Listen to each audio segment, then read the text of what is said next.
लेकिन जहां तक विकेट कीपिंग की सवाल है, जो Mahendra Singh Dhoni unconventional wicket keeper थे, जब उनका सिलेक्शन हो रहा था तो सिलेक्शन कमेटी के मन में ये डाउट था कि धोनी को कंसीडर करें या ना करें। अगर हम अभी भी याद करते हैं पाकिस्तान की विक्ट्री भी तो 1992 का वर्ल्ड कप, शुरुआती मैचेस हारे और ऐसा लग रहा था कि शायद ये टीम सेमीफाइनल तक नहीं पहुंच पाएगी। 5 खिलाड़ियों ने तो इस सीरीज में डेब्यू किया था। ऑस्ट्रेलिया के पास कोई एक्सक्यूज नहीं था, क्योंकि पिछली सीरीज में वो कहते थे हमारे पास डेव वार्नर नहीं है, हमारे पास स्टीव स्मिथ नहीं है। यहाँ उनकी सारी टीम थी, मेन स्ट्रेंथ थी। रहीम अपने YouTube चैनल MIB स्पोर्ट्स पर मैं हूं मिर्जा इकबाल बेग, और आज हम बात करने जा रहे हैं क्रिकेट के हवाले से। और चूंकि कल भारतीय क्रिकेट टीम ने बड़ी जबरदस्त परफॉर्मेंस पेश की, एक ऐसी टीम जो एडिलेड टेस्ट में 36 रन पर ऑल आउट हो गई थी, और फिर उसके बाद न सिर्फ ये कि भारत ने मेलबर्न का टेस्ट जीता, सिडनी का टेस्ट ड्रॉ किया, और कल एक इंतहाई दिलचस्प मुकाबले के बाद जब हर कोई ये समझ रहा था कि शायद ड्रॉ हो जाए या भारत हार जाए, भारत मैच जीतने में कामयाब हुआ। और पाकिस्तान भारत के दरमियान क्या क्रिकेट सकती है या नहीं, एशिया कप कहां होगा, वर्ल्ड T20 जो भारत में होने जा रहा है इस साल आया वो होगा या नहीं, कोविड की क्या पोजीशन है, बहुत सारे ऐसे मौजूआत और भारतीय क्रिकेटर्स की जिंदगी के बारे में, क्योंकि इनसे ज्यादा बेहतर कौन जानता होगा। हमारे आज के गेस्ट हैं रवीश बिष्ट, जो सीनियर कॉरेस्पॉन्डेंट है न्यूज नेशन टीवी के। रवीश बिष्ट ने अपना करियर शुरू किया ESPN स्टार स्पोर्ट्स के साथ, फिर उसके बाद IBN 7 में रहे और अब न्यूज नेशन से वाबस्ता है। जबरदस्त किस्म के एंकर है रवीश, और जब वो बोलते हैं तो आपको खुद अंदाजा हो जाएगा कि किस तरीके से उनकी कितनी ग्रिप है इस जो इलेक्ट्रॉनिक मीडिया में। तो हम इनसे बात करेंगे। हमें दिल्ली से रवीश बिष्ट ने ज्वाइन किया है। Ravish, thank you very much for joining us on our YouTube channel. My pleasure sir, my pleasure. कैसे हैं आप? बस अभी तो रवीश जश्न खत्म नहीं हुआ होगा भारत में, भारत की फतह का, क्योंकि ऑस्ट्रेलिया को ऑस्ट्रेलिया में हराना और पाकिस्तान में भी बड़ा ट्रेंड चल रहा था। बहुत सारे लोगों ने तबसरे किए कि पाकिस्तानी क्रिकेटर्स को, पाकिस्तानी टीम को इस मेंटल टफनेस से सबक लेना चाहिए। क्या कहेंगे, कैसा जश्न चल रहा है भारत में? जी हाँ, देखिए हमारे यहाँ पे एक बहुत पॉपुलर गाना है और उस गाने का नाम है पार्टी अभी शुरू हुई है। तो पार्टी अभी शुरू हुई है, चलती रहेगी बहुत सारे दिनों तक, जब तक हमारी टीम वापस नहीं आती। और सेलिब्रेशन ऐसा है कि अगर इंडियन हिस्ट्री को आप उठा के देखेंगे तो मैं कहूंगा कि बिगेस्ट विक्ट्री है इंडिया की, ऑस्ट्रेलिया को ऑस्ट्रेलिया में जाकर हराना, back to back 2 series Hariana Australia को, बॉर्डर गावस्कर सीरीज 2018-19 में हराया और यहाँ पर हराया, और ऐसी टीम के साथ हराया जबकि ऑस्ट्रेलिया अपनी फुल स्ट्रेंथ के साथ खेल रहा था और इंडिया के लिए कहा जा रहा था कि ये बी टीम है। 5 खिलाड़ियों ने तो इस सीरीज में डेब्यू किया था। ऑस्ट्रेलिया के पास कोई एक्सक्यूज नहीं था, क्योंकि पिछली सीरीज में वो कहते थे हमारे पास डेव वार्नर नहीं है, हमारे पास स्टीव स्मिथ नहीं है। यहाँ उनकी सारी टीम थी, मेन स्ट्रेंथ थी। गाबा एक ऐसा किला उनका जिसको फोर्ट कहा जाता है, 34 सालों से गाबा में कभी ऑस्ट्रेलिया हारी नहीं थी। वहां जाकर जो हमारे यंगस्टर्स हैं उन्होंने जो परफॉर्मेंस दी है और ऑस्ट्रेलिया को ऑस्ट्रेलिया में जाके जो हरा दिया है, मतलब इसकी कल्पना आप कर सकते हैं कि ये वर्ल्ड कप जीतने जैसा है। और बहुत सालों तक ये जो 19 जनवरी का जो दिन है ना, ये इंडियन क्रिकेट की हिस्ट्री का एक बहुत बड़ा दिन है जिसे याद किया जाएगा। जैसे हम कपिल देव की विक्ट्री को याद करते हैं, जैसे हम याद करते हैं महेंद्र सिंह धोनी की विक्ट्री को, तो अजिंक्य रहाणे जो कि बड़े लो प्रोफाइल कैप्टन है, बड़े लो प्रोफाइल प्लेयर है, खेल से नहीं अपनी बॉडी लैंग्वेज से कह लीजिए या थोड़ा सा ज्यादा एक्शन मोड में नहीं रहते, इनको भी इंडियन हिस्ट्री में जो है एक बड़ा मुकाम मिल गया है। ऑस्ट्रेलिया को ऑस्ट्रेलिया में हराना, एक ऐसी टीम के साथ जिसमें 5 खिलाड़ियों ने डेब्यू किया हो जिस सीरीज में, पूरा young bowling attack, heads of हमारी टीम के लिए। अच्छा, एक और चीज रवीश के 83 में भारत वर्ल्ड कप जीता कपिल देव की कप्तानी में, फिर 2007 में वर्ल्ड T20 जीता पाकिस्तान के खिलाफ जोहान्सबर्ग का फाइनल जीतकर, और फिर 2011 में भारतीय क्रिकेट टीम जो थी वो वर्ल्ड कप जीती मुंबई में। आप इन तीनों और फिर उसके बाद अब ये विक्ट्री, अगर इन चारों विक्ट्रीज का कंपैरिजन करें तो आप क्या समझते हैं इनमें सबसे ज्यादा अच्छी विक्ट्री कौन सी है? देखिए हर विक्ट्री जो है अपने साथ एक कह सकते हैं कि एक अलग चीज लेकर आती है। 1983 की जो विक्ट्री थी उसने क्रिकेट को पूरा चेंज कर दिया हिंदुस्तान के अंदर। जो हॉकी की कंट्री कही जाती थी इंडिया और पाकिस्तान, वो 1983 की जो विक्ट्री थी ना, वो क्रिकेट का डोमिनेंस उसमें आ गया और फिर इस खेल ने पीछे मुड़कर नहीं देखा। तो जो 1983 की विक्ट्री है उसको कभी आप इग्नोर नहीं कर सकते कि वो विक्ट्री एक ऐसी थी जिसने कह सकते हैं कि रिवॉल्यूशन ला दिया क्रिकेट के फील्ड में, स्पोर्ट्स के फील्ड में रिवॉल्यूशन ला दिया, और हिंदुस्तान को कह सकते हैं कि एक नया मोड़ वहां से मिला खेलों की दुनिया को, खासकर क्रिकेट की दुनिया को। तो वो विक्ट्री तो आपके लिए स्पेशल रहेगी, पहली चीज। हमेशा स्पेशल होती है। अगर हम अभी भी याद करते हैं पाकिस्तान की विक्ट्री भी तो 1992 का वर्ल्ड कप, शुरुआती मैचेस हारे और ऐसा लग रहा था कि शायद ये टीम सेमीफाइनल तक नहीं पहुंच पाएगी, लेकिन उसके बाद इमरान खान की कप्तानी में पाकिस्तान ने वर्ल्ड कप जीता। तो जब भी हम याद करते हैं पाकिस्तान के पीएम को भी देखते हैं तो वो जो क्रिस्टल ट्रॉफी थी Benson and hedges world cup की, वो नजर आती है। तो कपिल देव की जो लॉर्ड्स की जो बालकनी है ना, वो तस्वीरें ऐसी वो कोई हिंदुस्तानी भूल नहीं सकता। बट यस, टेस्ट क्रिकेट की जो जीत होती है ये अपने आप में बड़ी होती है, क्योंकि आप कहते हैं टेस्ट क्रिकेट, इसमें हर दिन टेस्ट होता है, आपका 5 दिन टेस्ट होता है, इतने सेशन होते हैं। और टेस्ट क्रिकेट की हिस्ट्री, ऑस्ट्रेलिया को ऑस्ट्रेलिया में जाकर हराना, ऐसी टीम से जो 36 रन पे आउट हो गई थी, जैसा कि आपने बताया अपने इंट्रो में भी, वहां से आपने कम बैक की। और आप देखिए, अगर आप पाकिस्तान की भी हिस्ट्री देखेंगे, इंडिया पाकिस्तान, क्योंकि हमने बड़ी क्रिकेट ऑस्ट्रेलिया के साथ खेली है, तो पाकिस्तान भी ऐसा डोमिनेट नहीं कर पाया अपनी टॉप क्लास बॉलिंग अटैक के बावजूद।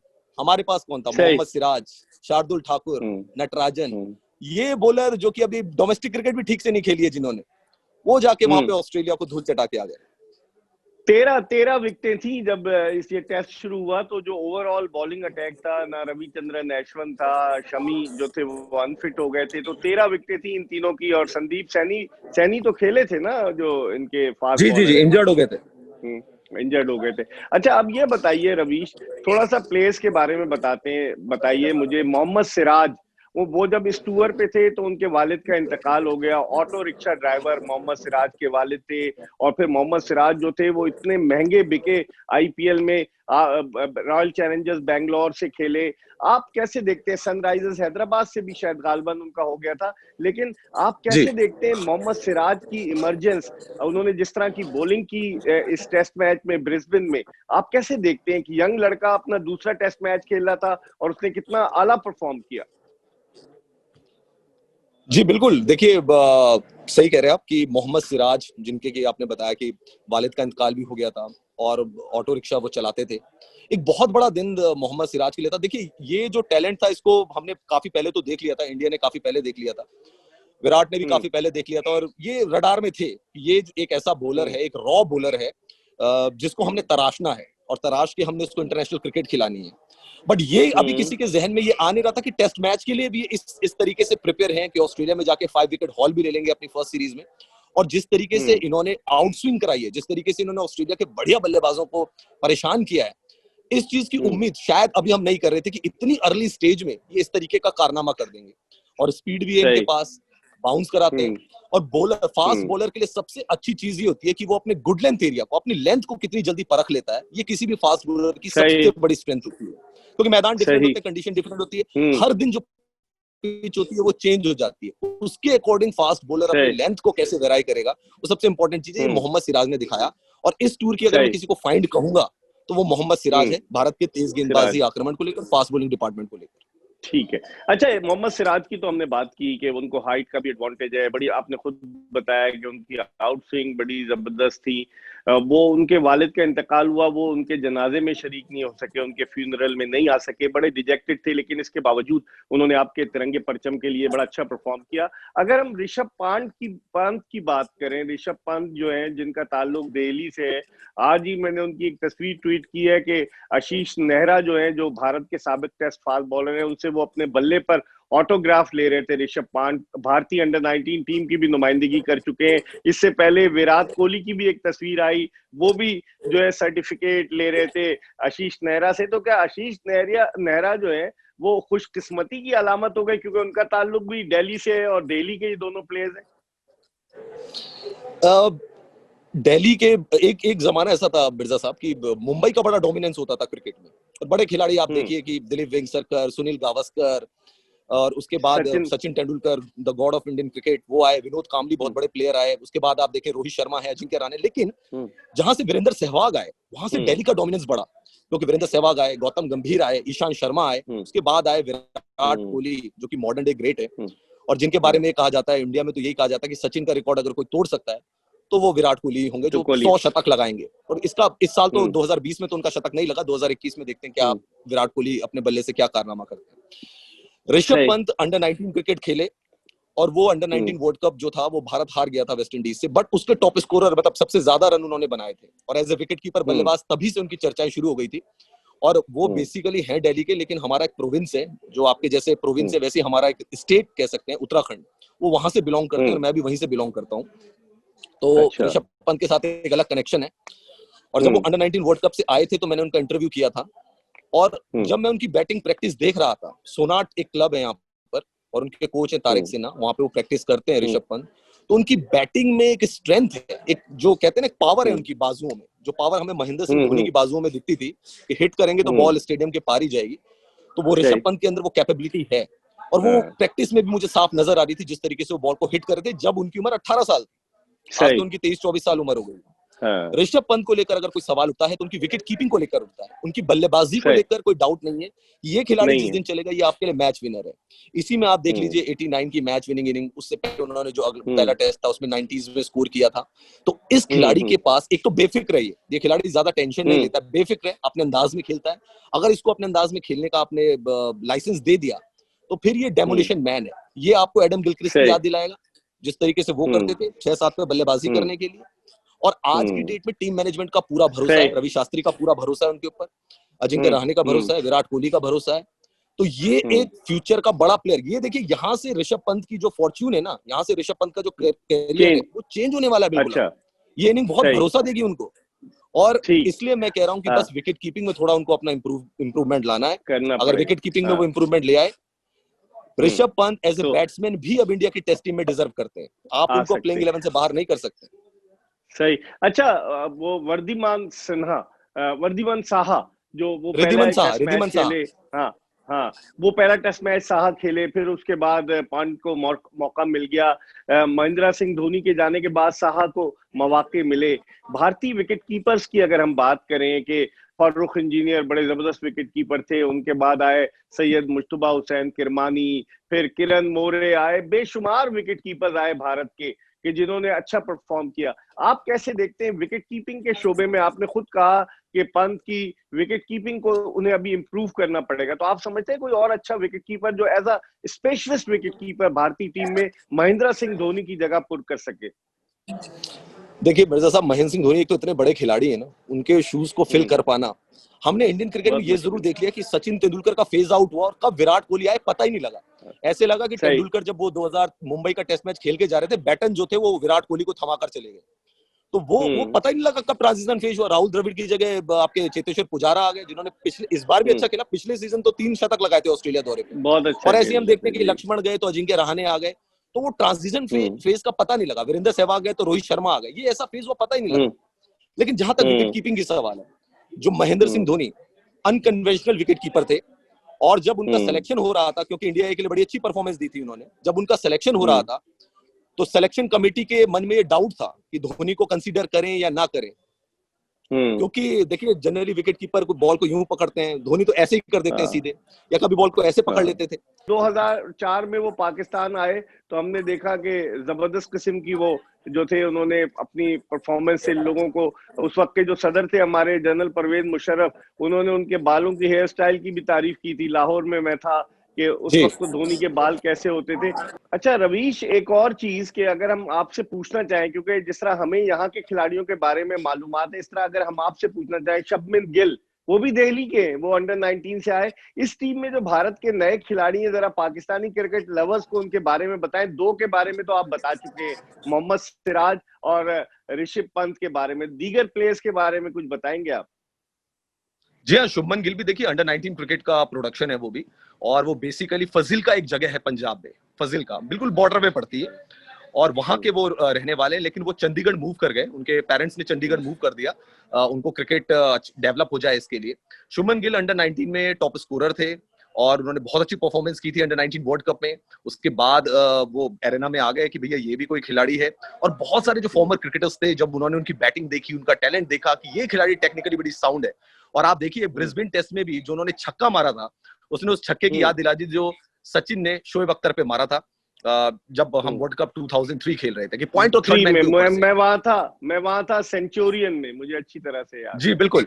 तो शुभमन गिल ने भी वही क्लास दिखाया, और इस लेवल पर आकर ब्रिस्बेन में, जहां पे कि ज्यादातर लोग सब ये मान रहे थे कि शायद ये टेस्ट मैच ड्रॉ जाएगा, वहां पर जो पॉजिटिव स्टार्ट दी कि एक खिलाड़ी ने, एक यंग प्लेयर ने हिम्मत नहीं आ रही, उसने कहा मैं अपना पॉजिटिव गेम खेलूंगा, पॉजिटिव माइंडसेट के साथ वो खिलाड़ी आगे बढ़ा। टेक्निकली बहुत ज्यादा साउंड है, अनफॉर्चुनेटली वहां पे सेंचुरी स्कोर नहीं कर पाए, बट ये जो भी इन्होंने 91 रन मारे हैं, ये सेंचुरी से कम नहीं है, और वो जो स्टार्ट ठीक। उन्होंने ब्रिस्बेन में हमें दिलाया, मैं कहता हूँ प्लेटफॉर्म सेट कर दिया उन्होंने सेट किया। अच्छा, एक और मुझे और भी बताइए ना प्लेयर्स के बारे में, जो भारत से अभी यंगस्टर्स जो आए हैं, जो इस टीम में थे, क्योंकि कह रहे हैं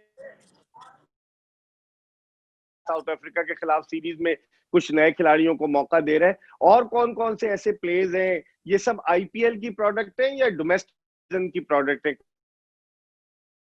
देखिए बिरसा साहब, दो खिलाड़ी जैसे कि नटराजन है, तो नटराजन जो है और वॉशिंगटन सुंदर जो है, ये तो ज्यादातर मैं कह सकता हूँ कि आईपीएल का प्रोडक्शन है। क्योंकि नटराजन आप देखिए कि उनको भी आपने खिलाया, टी20 भी खिलाया, फिर वो टेस्ट मैच में भी डेब्यू कर गए क्योंकि आपके खिलाड़ी ज्यादा इंजर्ड थे। वॉशिंगटन सुंदर भी ऐसे खिलाड़ी, वो खेल चुके हैं इंडिया के लिए, निदास ट्रॉफी में भी इंडिया ने उनको ट्राई किया था, बहुत सारे मैचेस वो इंडिया के लिए खेल चुके हैं। तो जब इंडिया की स्ट्रेटेजी ये अच्छी रही कि स्टीव स्मिथ जो कि मेन बैट्समैन थे ऑस्ट्रेलिया के, वो अश्विन उनको बड़ा परेशान कर रहे थे, और ये एक आपने बड़ा अच्छा मूव लिया, स्ट्रेटेजी वाइज बड़ा अच्छा मूव लिया कि कुलदीप यादव भी आपकी टीम में शामिल थे जो कि एक चाइनामैन बॉलर है। लेकिन क्योंकि आप देख रहे थे कि स्टीव स्मिथ एक ऑफ स्पिनर को अपना विकेट दे रहे हैं, तो आपने वॉशिंगटन सुंदर को कंसीडर किया, जो कि एज ए नेट सुंदर ने देखिए वहां पे एक अच्छी पार्टनरशिप भी बिल्ड की शार्दुल ठाकुर के साथ, और अपनी बॉलिंग से भी स्टीव स्मिथ को आउट किया। तो भारत जो लेके चल रहा था, रणनीति जो लेके चल रहा था, वो कामयाब हुए। देखिए एक बड़ा एक इमरान खान साहब जो है प्राइम मिनिस्टर हैं आपके, उन्होंने एक बार बताया था कि टीम का सिलेक्शन हो चुका था और एक बॉलर को नेट पे बुलाया गया था, वो बाकी सारे बॉलर से अच्छी गेंदबाजी कर रहा था, और वो थे वसीम अकरम। तो डिस्कवरी ऑफ वसीम अकरम ऐसे हुई थी। तो ये भी एज ए नेट बॉलर यहाँ पे लाए गए थे वॉशिंगटन सुंदर। टेस्ट मैचेस की टीम में नहीं थे, लेकिन क्योंकि आपके ज्यादा खिलाड़ी इंजर्ड हो रहे थे, जो कि अच्छी बैटिंग भी कर लेते हैं, अच्छे शॉट्स दिखाए उन्होंने, और गेंदबाजी में इतना ज्यादा टर्न नहीं कराते हैं, लेकिन लाइन एंड लेंथ, बड़े क्लेवर बॉलर है, उसको वेराई करते रहते हैं, उसका उनको फायदा भी मिला। और शार्दुल ठाकुर, उनके बारे में क्या कहेंगे? उन्होंने पार्टनरशिप तो बड़ी अच्छी की वॉशिंगटन सुंदर के साथ। जी हाँ, देखिए शार्दुल ठाकुर को चांस मिला था, टेस्ट मैच उन्होंने खेला था, लेकिन वो कुछ ओवर की उन्होंने गेंदबाजी की और उसके बाद इंजर्ड हो गए थे जी। उसके बाद फिर आए ही नहीं, वो एरेना में रहे नहीं, और आईपीएल जरूर खेलते रहे, लेकिन यहाँ जब उनको चांस मिला तो उन्होंने अपनी गेंदबाजी से काबिलियत दिखाई। देखिए कई गेंदबाज होते हैं जो पेस जनरेट करते हैं, कई गेंदबाज ऐसे होते हैं जो रन जरूर देते हैं लेकिन विकेट टेकिंग होते हैं। शार्दुल ठाकुर को मैं उस कैटेगरी में रखूंगा, जो आपके लिए रन खर्च करेंगे बेशक, लेकिन आपको चांस भी देंगे कि आप विकेट ले सकें। तो वो शार्दुल ठाकुर के पास एबिलिटी है कि बराबर एक कॉरिडोर में गेंद फेंकते हैं और बल्लेबाज को कोशिश करते हैं कि वो अपना पेशेंस जो है वो तोड़े और फिर उनको विकेट दिलाए। तो ललचाई गेंदें भी बड़ी फेंकते हैं वो, कि ओवर पिच फेंक दी और उसके बाद विकेट भी हासिल करते हैं। ठीक। अच्छा, अब रवीश, इस फतह के बाद, इस विक्ट्री के बाद, अब भारतीय टीम के जो आईसीसी की वर्ल्ड टेस्ट चैंपियनशिप है, उसका फाइनल खेलने के इम्कानात बड़े रोशन हो गए। अभी भारत की इंग्लैंड से एक सीरीज है, कैसे देखते हैं आप इसको? देखिए इंग्लैंड तो यहाँ पहले भी आई थी खेलने के लिए और इंग्लैंड ने बड़ा स्ट्रगल किया था। इंडिया को अगर इंडिया में हराना है तो आपके पास स्पिनर्स अच्छे होने चाहिए। अगर आपके पास स्पिनर्स अच्छे नहीं होंगे तो फिर आप यहाँ पे स्ट्रगल करेंगे, और भारत के स्पिनिंग ट्रैक पर आपके बल्लेबाज भी स्ट्रगल करेंगे। तो पिछली जो सीरीज थी वो बड़ी बुरी तरीके से इंग्लैंड ने सफर की थी, क्योंकि बांग्लादेश से भी वो हार के आए थे एक टेस्ट मैच, अगर आपको याद होगा तो बांग्लादेश हमसे पहले बांग्लादेश खेले थे। अब यहाँ श्रीलंका से खेल रहे हैं, वो श्रीलंका से एक टेस्ट मैच उन्होंने जीत लिया है, लेकिन श्रीलंका की टीम को वो स्ट्रॉन्ग टीम नहीं कहेंगे जैसे कि इंडिया है। और इंडिया को अगर देखिए अश्विन फिट हो जाते हैं, जडेजा फिट हो जाते हैं, ये दोनों अगर स्पिनर आ गए इन टैंडम, और इंडिया के पास यहाँ तो फिर कुलदीप यादव भी है, वॉशिंगटन सुंदर भी है, बड़े सारे स्पिनर्स हैं, उनके खिलाफ इंग्लैंड के जो बल्लेबाज हैं वो किस तरीके की टेक्निक का इस्तेमाल करेंगे, ये देखना इंपॉर्टेंट होगा। देखिए आईपीएल जरूर खेला उन्होंने, बटलर ने खेला, बेस्टो ने आईपीएल यहाँ पे खेला, लेकिन यहाँ टेस्ट मैचेस में तो आपको पता है रेड बॉल है, डिफरेंट है, रेड बॉल में बड़ी मुश्किल उनका एप्लीकेशन क्या होगा वो देखने वाली बात है। अच्छा, कैलकुलेशन क्या है कि अगर भारत ये सीरीज कितने मार्जिन से जीते then India can qualify for the final of ICC test championship? Mirza साहब अभी तो टॉप में ही चल रही है इंडिया, बट कैलकुलेशन तो भी मैंने देखी नहीं, to be very honest, but मुझे लगता है कि इंडिया को शायद अगर ये सीरीज जीतनी है तो 3-1 से जीते इस सीरीज को। एक ड्रॉ भी हो जाए तो कोई दिक्कत नहीं है, बट मुझे ऐसा पर्सनली बिलीफ है मेरा कि 3 टेस्ट मैचेस इंडिया को जीतने चाहिए। ठीक है। अच्छा, अब थोड़ी सी बात करते हैं कि तैयारियां कैसी हैं। वर्ल्ड T20 भारत में होने जा रहा है, अक्टूबर में है, और ऑस्ट्रेलिया वाला भारत शिफ्ट हुआ, अब अगले बरस ऑस्ट्रेलिया में होगा। तो तैयारियां हैं। लोग कहते हैं कोविड की वजह से शायद ये इवेंट जो है वो यूएई शिफ्ट हो जाए, जैसे 2018 का एशिया कप शिफ्ट हुआ था। वर्ल्ड कप के लिहाज से तो फिलहाल देखिए तैयारियां अभी वैसी नहीं चल रही हैं, क्योंकि आपको पता है कि अभी अभी वैक्सीनेशन तो अभी शुरू ही हुआ है, 16 जनवरी से हमने वैक्सीनेशन शुरू किया है। बट उससे पहले एक बड़ा इवेंट है बीसीसीआई का, वो है आईपीएल। लास्ट टाइम हमने आईपीएल शिफ्ट किया था यूएई में, तो मार्च अप्रैल मई, यानी कि मार्च के लास्ट से लेकर अप्रैल मई में आईपीएल का आयोजन होना है। तो वो सबसे पहला कंसिडरेशन है बीसीसीआई के सामने कि उसको आपने यहाँ पे ऑर्गेनाइज करते हैं, या अगर सिचुएशन ठीक नहीं है तो फिर उसको यूएई ले जाते हैं। तो पहली चीज तो वो है, उसको ऑर्गेनाइज करना है। और उसके बाद ये तो आपका होगा अक्टूबर में, सितंबर अक्टूबर में होगा T20 वर्ल्ड कप। तो उसको लेकर अभी काफी टाइम है। अगर आईपीएल यहाँ पे अच्छे से ऑर्गेनाइज हो गया तो मुझे लगता है फिर T20 वर्ल्ड कप को भी ऑर्गेनाइज करने में कोई दिक्कत होगी नहीं। 20% 30% क्राउड के साथ अगर आपने आईपीएल स्टार्ट करा दिया तो डोर खुल जाएंगे T20 वर्ल्ड कप के लिए, लेकिन उसमें भी टाइम। ठीक है। अच्छा, एक और चीज रवीश, ये बताइए कि सौरव गंगोली, जिनको जो उनका हार्ट का प्रॉब्लम हुआ, अब वो कैसा फील कर रहे हैं? भारतीय क्रिकेट बोर्ड के वो प्रेसिडेंट हैं, और फिर उसके अलावा अब वो इंटरम कमेटी खत्म हो गई या अभी गंगोली आ गए तो सब कुछ अब मामला दुरुस्त हो गए सारे? जी हाँ, इंटरिम कमेटी काफी पहले खत्म हो गई है। सौरव गांगुली की तबीयत बेहतर है, और सौरव गांगुली अभी तो देखिए वो बेड रेस्ट में है, लेकिन उसके बाद चीजें ठीक हो जाएंगी, क्योंकि अब उनकी सेहत ठीक है। तो इंटरिम कमेटी नहीं, अभी सौरव गांगुली हैं। और जो हमारे होम मिनिस्टर हैं अमित शाह जी, उनके जो बेटे हैं जय शाह, वो सेक्रेटरी हैं, जैसा कि आप जानते ही हैं। तो अभी ये पूरा जनवरी तक तो सौरव गांगुली का टेन्योर है। उसके बाद देखते हैं कि क्या एक्सटेंशन मिलता है या उसके बाद क्या होता है। बट जनवरी तक सौरव गांगुली, जय शाह, इन्हीं की टीम है। अच्छा, और चेतन शर्मा जो बड़े मशहूर है पाकिस्तान में, वो अप्रैल 86 में जावेद मियांदाद के छक्के की वजह से उनको भारतीय सिलेक्शन कमेटी का चेयरमैन बनाया है। उनको कैसे देखते हैं आप as a chairman of Indian cricket selection committee? देखिए, चेतन शर्मा एक बहुत थिंकिंग क्रिकेटर है। आप 86 का छक्का याद करते हैं, हम उनकी 87 में जो हैट्रिक ली थी न्यूजीलैंड के अगेंस्ट, और तीनों खिलाड़ियों को बोल्ड आउट किया था। तो वो इंडियंस उसको ज्यादा याद करते हैं, उसको ज्यादा एंजॉय करते हैं कि हैट्रिक थी, और वर्ल्ड कप की हैट्रिक थी फर्स्ट इंडिया के लिए, और तीनों खिलाड़ियों को बोल्ड आउट किया था। तो चेतन शर्मा जी से मेरी काफी बात होती रहती है, हम उन्हें चेतू पाजी कहते हैं काफी प्यार से, लगातार मेरी बात होती रहती है उनसे। तो देखिए, एक विजनरी पर्सन है, और क्रिकेट की समझ उनकी काफी अच्छी है। इतने साल तक वो क्रिकेट एक्सपर्ट भी रहे हैं, और क्रिकेट को काफी करीब से भी देखा है। मैं कई बार उनको देखता हूँ, जब हम ऑफ डे होता है, संडे होता है, तो वो कई बार वेटरन यहाँ पे मैचेस होते हैं, तो वो वेटरन मैचेस में भी नजर आते हैं। जी हाँ, बिल्कुल खेलते रहते हैं वो। और वो कहते हैं कि मैं यार बॉलर नहीं हूँ, मैं ऑलराउंडर हूँ, मैंने एक सेंचुरी भी मारी हुई है। तो वो हमेशा कोशिश करते हैं दिखाने की कि मैं बैटिंग भी अच्छी कर सकता हूँ। तो मुझे लगता है कि देखिए, अभी यहाँ पर तो इंडिया का काफी सेट है, टीम काफी सेट है। क्रिकेट हम इतनी ज्यादा खेल रहे हैं क्योंकि इंडिया इतनी ज्यादा क्रिकेट खेलता है कि आपको एक अच्छा पूल बनाना पड़ेगा, कम से कम 30 प्लेयर्स का। और उसके लिए जरूरी है कि जो हमने पूल बनाया हुआ है उसको चेतन शर्मा आगे लेके जाए। बट मेरे को पूरा विश्वास है कि वो इंडियन क्रिकेट को आगे लेकर जाएंगे। अच्छा, चेतन शर्मा की एक और दिलचस्प बात आपको बताऊं, 2004-5 में मैं कमेंट्री के लिए अपनी टीम के साथ गया हुआ था भारत।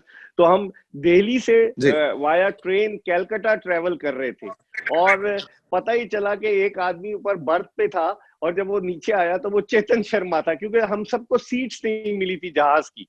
तो उनसे उस वक्त बड़ी जबरदस्त किस्म की गुफ्तगू हुई, और उनके साथ अंपायर जय प्रकाश भी थे, आपको याद होगा, जो बेंगलोर में क्रिकेट एकेडमी चलाते।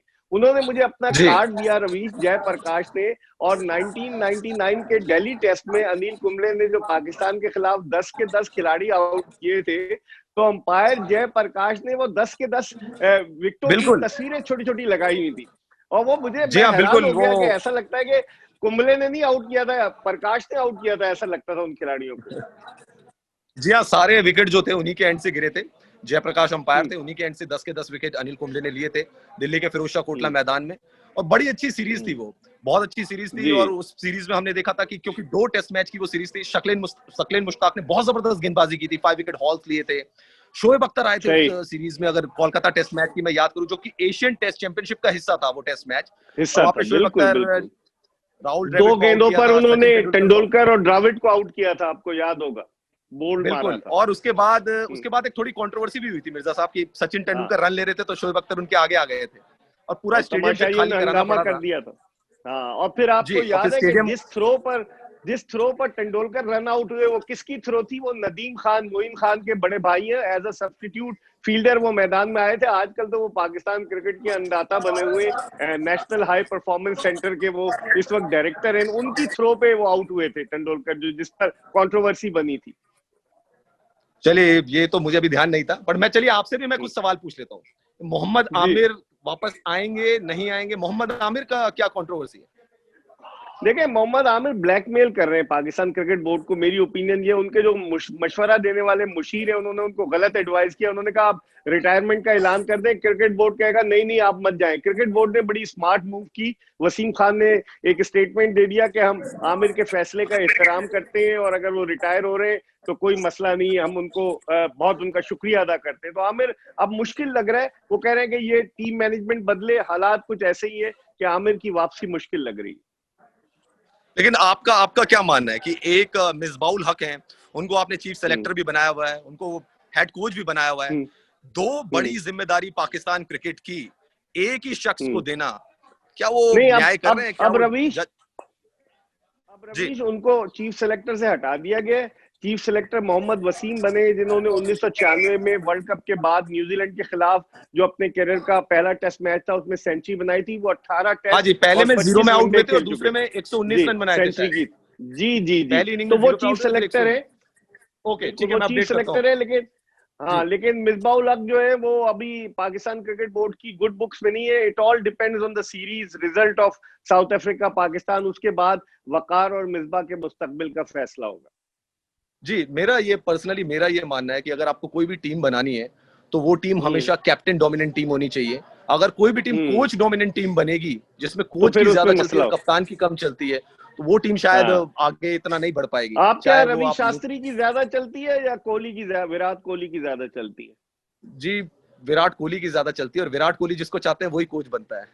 तो अच्छा, कप्तान का होना, अगर हाँ, वो ग्रेग चैपल वाला एरा इंडिया चाहता नहीं है ना दोबारा आए, कि ग्रेग चैपल ज्यादा सही। डोमिनेंट हो गए तो सौरव गांगुली को टीम से बाहर करवा दिया, और तो वो अनिल किसी कुंबले भी को भी टीम की फारिग क्रिकेट के लिए कराया अच्छा नहीं विराट है। कोहली ने। अनिल कुंबले से भी उनकी नई चली की बनी थी, जिसकी वजह से कुंबले को जाना पड़ा विराट कोहली, और उनकी अंडरस्टैंडिंग नहीं डेवलप हो पाई थी। जी बिल्कुल, आप सही कह रहे हैं। 2007 17 champions trophy coach Anil Kumble थे और कुछ तकरार हुए क्योंकि शायद डिसिप्लिन का वो ज्यादा स्ट्रिक्ट कोच थे। शायद इंडियन खिलाड़ी जो कि स्टार खिलाड़ी हैं उनको शायद पसंद ना आए ये चीजें कि ज्यादा उनके ऊपर डिसिप्लिन का डंडा लगाया जा रहा है, तो इसकी वजह से वो सोचते हैं कि हम थोड़ा ठीक, फ्री माइंड में रहें, जो कि रवि शास्त्री उनके लिए फिट बैठते हैं। बस।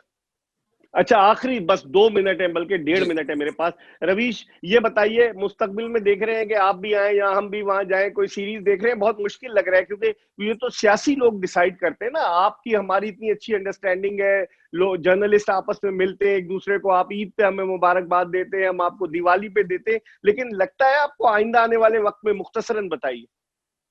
मैं यही कह सकता हूँ कि आप जरूर इंडिया आएंगे, वो आएंगे T20 वर्ल्ड कप के लिए। आप जरूर आएंगे इंडिया जरूर, T20 वर्ल्ड कप के लिए। हम वहां पे इंशाल्लाह। आएंगे या सीरीज के लिए आएंगे, ये बहुत मुश्किल नजर आता है मुझे। जब तक सियासी हालात ठीक नहीं होंगे तब तक क्रिकेट के हालात सही भी नहीं ठीक हो, नहीं होंगे। T20 वर्ल्ड कप में ठीक है, आप जरूर आएंगे और हम और आप दोनों मिलकर चाय भी पियेंगे, खाना भी खाएंगे। ठीक है, और थाली भी खाएंगे, इंडियन थाली भी खाएंगे। आपका बहुत बिल्कुल, बहुत शुक्रिया रवीश, आपने टाइम दिया, माय आप प्लेजर, अपने थैंक स्टूडियो में थे न्यूज नेशन के लिए। It was pleasure talking to you, और मैं इंशाल्लाह आइंदा भी आपको अपने चैनल के लिए, यूट्यूब चैनल के लिए जरूर आपको जहमत दूंगा। Thank you so much.